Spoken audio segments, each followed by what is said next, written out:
Hello everyone, मेरा नाम doctor अर्श बाला है और मैं एक चाइल्ड स्पेशलिस्ट हूँ। पिछले वीडियो में हमने जाना कि फैटी लिवर और इंसुलिन रेजिस्टेंस आपस में कैसे रिलेटेड है।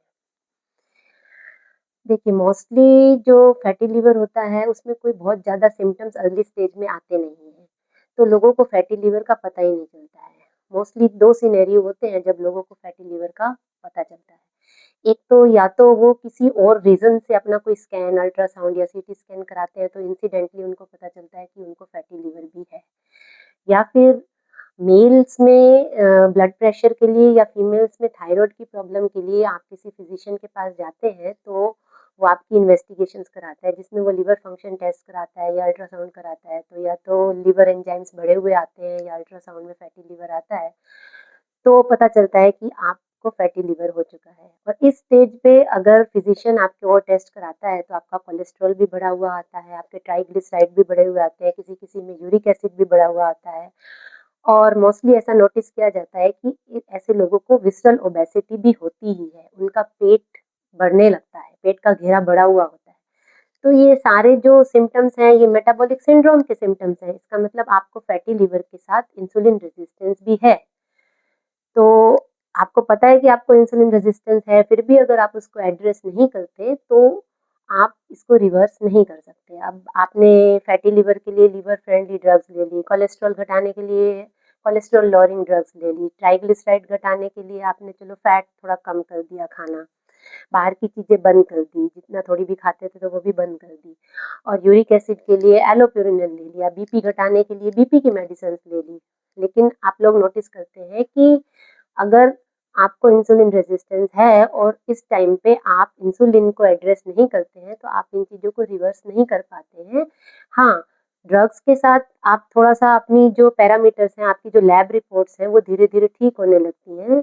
लेकिन अगर आप रूट कॉज़ पे काम नहीं करते हैं, तो थोड़े टाइम बाद आपको ड्रग्स बढ़ानी पड़ती हैं और आप अगली स्टेज में प्रोसीड करते हैं। अब अगली स्टेज क्या होती है? अगली स्टेज होती है प्री डायबिटीज़। अब फैटी लिवर और इंसुलिन रेजिस्टेंस के बाद प्री डायबिटीज़ कैसे होता है? देखिए, नॉर्मली क्या होता है कि जब हम खाना खाते हैं, उसके बाद बॉडी में इंसुलिन रिलीज़ होता है, क्योंकि ग्लूकोज़ जाता है बॉडी में, इंसुलिन रिलीज़ होता है। और इंसुलिन जो है वो धीरे-धीरे ग्लूकोज़ को दूसरी सेल्स में भेजने लगता है और इस तरह से ग्लूकोज़ का लेवल भी धीरे-धीरे कम होने लगता है और इंसुलिन का लेवल भी धीरे-धीरे कम होने लगता है।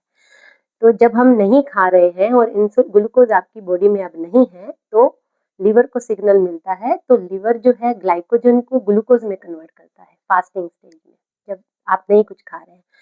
उसके बाद भी अगर हम खाना नहीं खाते हैं तो फिर लिवर अपना नेक्स्ट फंक्शन करता है ग्लूकोनियोजेनेसिस। मैंने आपको उसके फंक्शंस में बताया था कि वो प्रोटीन और फैट को ग्लूकोज में कन्वर्ट करने लगता है, क्योंकि ग्लूकोज तो हमारी नीड है ही। ग्लूकोज़ ना बढ़ा हुआ अच्छा, ना कम अच्छा, तो लिवर इस तरह से उसे मैनेज करता है। फिर हम खाना खा लेते हैं थोड़े टाइम के बाद, तो लिवर में जो है ग्लाइकोजन स्टोर फिर से बिल्ट अप हो जाते हैं और ग्लूकोनियोजेनेसिस की प्रोसेस बंद हो जाती है। लेकिन किसी भी कारण से जब इंसुलिन बहुत बढ़ जाता है, जिसको हम हाइपर इंसुलिनीमिया या इंसुलिन रेजिस्टेंस बोलते हैं, तो जो लिवर के सेल्स हैं, वो भी इंसुलिन को रिस्पॉन्ड करना बंद कर देते हैं। जैसे मैंने आपको पहले बताया था कि आपके आगे आपका पेट भरा हुआ है, तो आपको कोई भी खाना अच्छे से अच्छा भी अच्छा नहीं लगता है। तो ऑलरेडी जो है इंसुलिन, इंसुलिन, इंसुलिन हो रहा है, तो लिवर सेल्स जो हैं वो इंसुलिन को रिस्पॉन्ड करना बंद कर देते हैं। खाना खाया आपने, इंसुलिन का लेवल बढ़ा, अब खाने के बाद भी इंसुलिन का लेवल बढ़ा ही रहता है, तो फिर जो है लिवर के सेल्स होते हैं वो अपना ग्लाइकोजन का ब्रेकडाउन और ग्लूकोनियोजेनेसिस वो बंद ही नहीं करते हैं। वो खाना पड़ा है, ग्लूकोज है बॉडी के अंदर, इंसुलिन है, फिर भी वो नया ग्लूकोज बनाते रहते हैं। ग्लाइकोजन को ब्रेक डाउन करके और प्रोटीन और फैट को ब्रेक डाउन करके वो ग्लूकोज बनाते रहते हैं और ब्लड में रिलीज करते रहते हैं।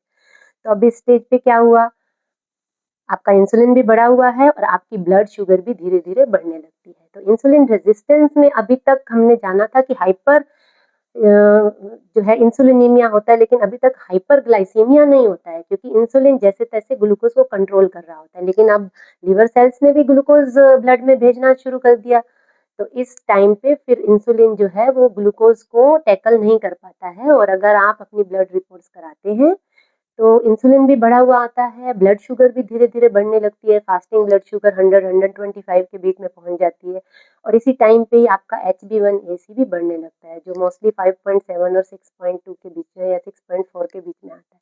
लेकिन ये लेवल अभी तक इतने बड़े नहीं होते हैं कि आप उसको डायबिटीज़ लेबल करें, लेकिन आप ऑलरेडी प्री डायबिटिक हो चुके होते हैं। और अगर आप इस स्टेज पे इसको रिवर्स नहीं करते हैं, तो फिर फुल ब्लोन डायबिटीज़ थोड़े टाइम के बाद हो जाता है। वो हम अगले वीडियो में जानेंगे कि कैसे प्री डायबिटीज़ फिर डायबिटीज़ में कन्वर्ट होता है।